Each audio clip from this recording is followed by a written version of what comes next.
Now, one thing I said I'd never do is rent a motorbike or rent anything in Thailand.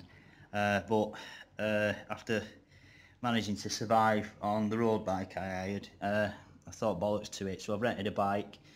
This is my rental agreement. It cost me 1,500 baht deposit, 500 baht a day, and I've hired it for 5 days from the 13th to the 18th. Pretty straightforward. Renting this, I went into the shop, asked him for a price. He asked me for ID. Now on my phone I've actually got a photo of my passport that I emailed to the company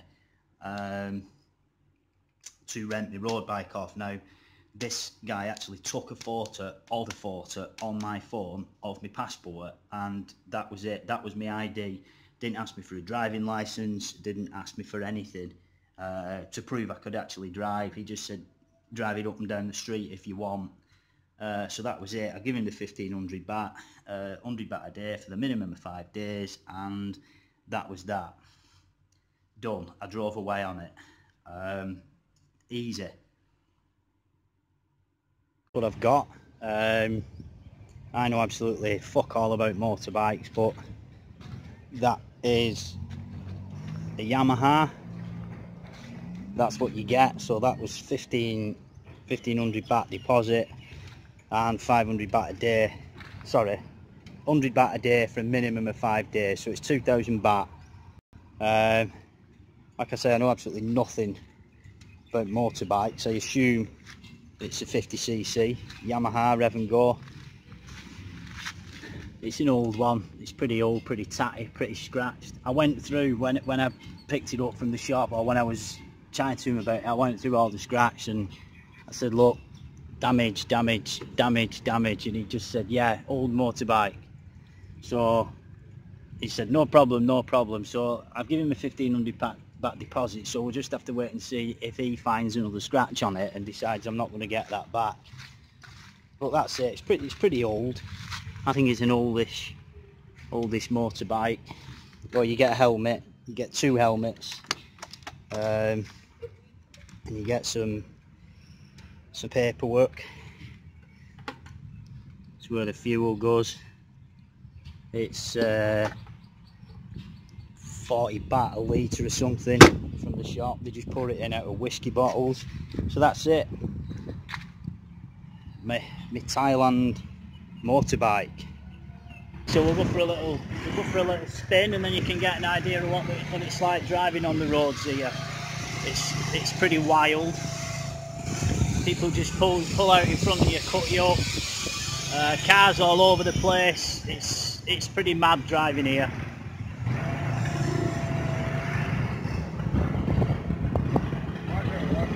This is Soi Buakhao, if anyone knows this area.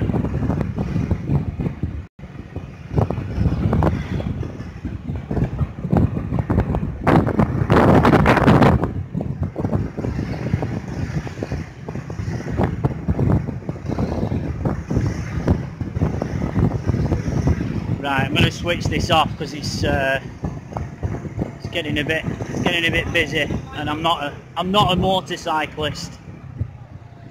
If you're going to hire yourself a motorcycle in Thailand, one thing that you need to bear in mind is that you do actually need a driving licence. Now I actually only found this out when I got stopped by the police, because like I said, the guys in the shop don't actually give a shit. They'll just rent you the bike. They don't care whether you've got a driving licence or not. All they want to see is some kind of identification, and then they'll just give you the bike.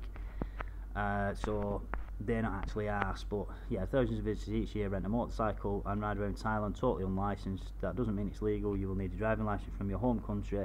Blah blah blah blah blah blah. Let's have a look here what it says on TripAdvisor. I've read one of these stories, and it says pretty much what I've been told by a couple of the locals and some other tourists here. You'll be rented a scooter whether you are qualified to drive one or not. Yes, that happened to me. Insurance for the bike or you is not included. I have no insurance. You are required to have an international driving permit that reflects your qualification. Blah blah blah. I don't know whether I am or not. unlikely that will be checked. It isn't. So you'll be driving illegally. Even if you have your own insurance, you'll be doing so without insurance. In the event of an accident, assuming you survive it, paying a bribe. Have you been reading about military junta? Thailand is corrupt, the police are corrupt. You would have to pay all the costs involved, both yours and third parties and the hirers. So yeah, so what'll happen is, and I was lucky because I got away with it, but what'll happen is, if you do get stopped and the copper really wants to dig his heels in, they'll take the bike off you. So they'll confiscate the bike, and then you have to go to the police station and try and get it back. Now if you can't get it back, you obviously can't return it to the shop, so then you've got another problem. So what you'd have to do then is probably get a Thai to go to the police station and get the bike back for you and take it back to the shop. Now I think the guys who lease the bikes out to you know all this, but they don't care. What I would do if you are going to rent a bike when you get here is I would read up on some of the local customs, some of the local laws, and I would yeah, have a read up on stuff like that. Make sure you've got your driving license, make sure you've got some kind of insurance, and make sure you're legal.